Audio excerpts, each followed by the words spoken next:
it comes across as greed, flat out plain greed. If you vote for this raise, good luck with getting reelected. I find it very offensive.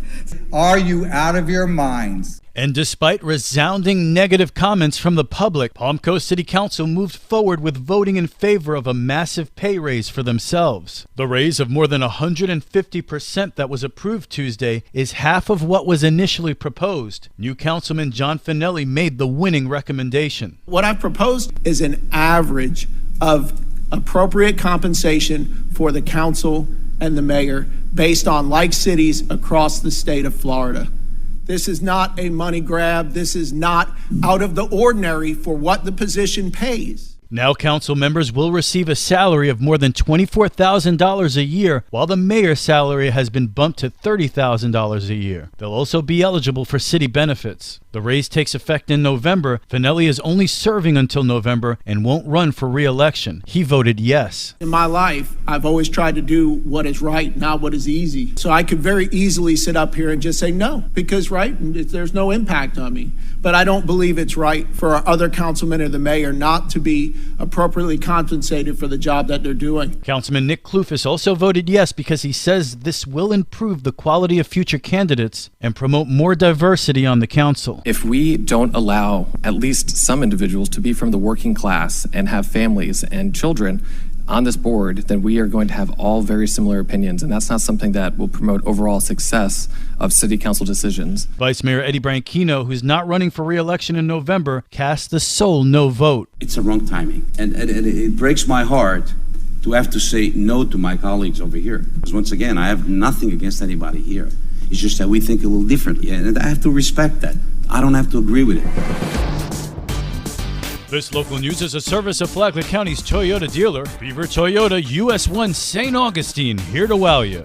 Flagler County Commissioners hire an architect to design the new library branch in Bunnell. The architect's fees are close to $1 million, which didn't set well with Commissioner Andy Dance. The commission hasn't finished strategic planning. Personally, I just want to be the speed bump on this and continue to look at our total needs before I spend $1 million on design fees. Flagler County Library Director Holly Albanese says the architect actually cut subcontractor fees to reduce the cost. They estimated $300,000 for that, which would have brought us to $1.1 million. Fortunately, they were able to get their subconsultants to reduce that cost. That's why it's only at $937,853. And Commissioner Joe Mullins addressed Commissioner Dance's concerns.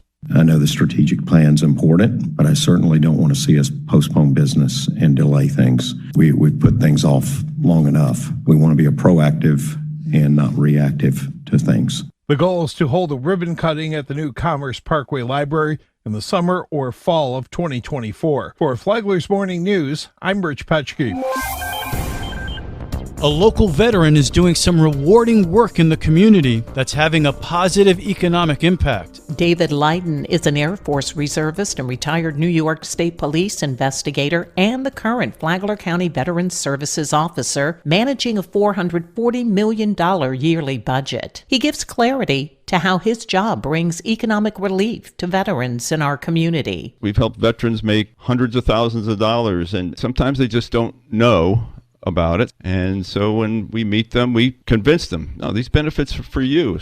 Their claims could have been put in 10, 15, 20 years ago. That's a lot of money that they've missed until they find out that we can help them. David Leiden hosts a show on WNZ at Veterans on Point, which airs every Sunday morning at 9:30. For Flagler's Morning News, I'm Karen Johnson.